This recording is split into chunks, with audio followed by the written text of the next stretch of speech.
Hi everybody, it is day 17 of the challenge, February 17th.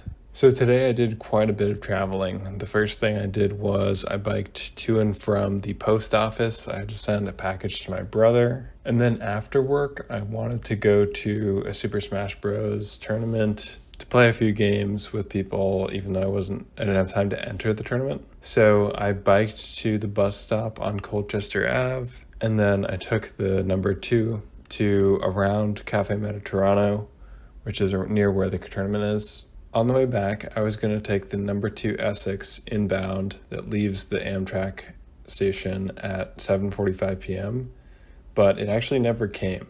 I actually ended up biking all the way from Essex Junction to Burlington to get some drinks with friends on Church Street. So I biked all that way, basically on the sidewalks, and it was okay, not great. I always hate biking up that hill on Colchester Ave, but it's, on my commute, so I'm used to it. And then I parked my bike at the end of Church Street, and contrary to what the failing New York Times would have you believe, my bike was not stolen, so that was good. And then I biked home.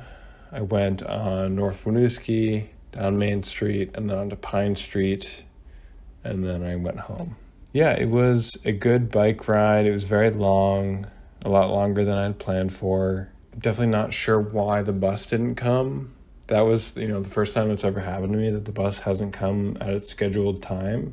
The bus service is already kind of skimpy, and so for it to not be reliable is pretty concerning to me. As someone who doesn't rely on the bus, it's okay, I can work around it, but I really feel bad for people who have to rely on the bus, and sometimes it doesn't come, and that really sucks. So that's honestly kind of unacceptable, and I don't want to be a Karen about it, but I kind of want to call GMT and ask what happened, and I bet there's a good reason for it, but it just really sucks that it didn't come. But yeah, the temperature after yesterday absolutely plummeted, and it was about 5 degrees today with wind chill, about 20 degrees actually. And so I really had to put on layers again. And it was a bit of an experiment for me when I left to go to Essex for the tournament, because after the tournament I knew I was going to go downtown, and I wanted to wear clothes that were like kind of normal. I usually wear athletic clothing, but instead I wore khaki kind of pants, a long sleeve shirt, and a sweater. And then over that, I wore rain pants and a winter jacket. And I was a little unsure of how that would go. I was unsure if, my underwear would ride up, because I normally wear like long underwear, but I was just wearing my normal underwear, or the pants would be really uncomfortable or something like that.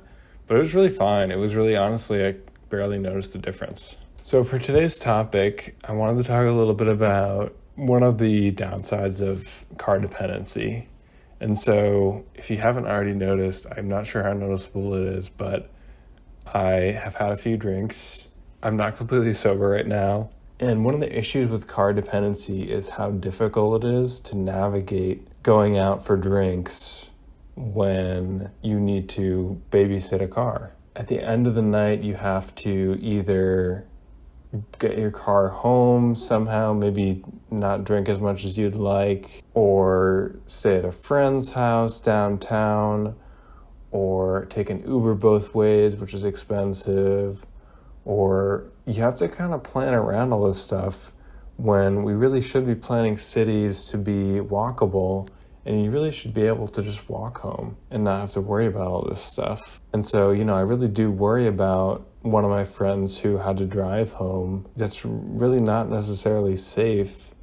I trust him to know how much is too much for him and whether or not he's okay to drive, so I trust him, but it does worry me a little bit. One of the things that alcohol impairs is your ability to make judgments, right? So it's almost recursive or paradoxical.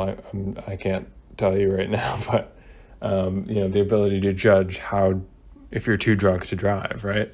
It's really difficult. And in Vermont, it is, I think, illegal to also bike drunk.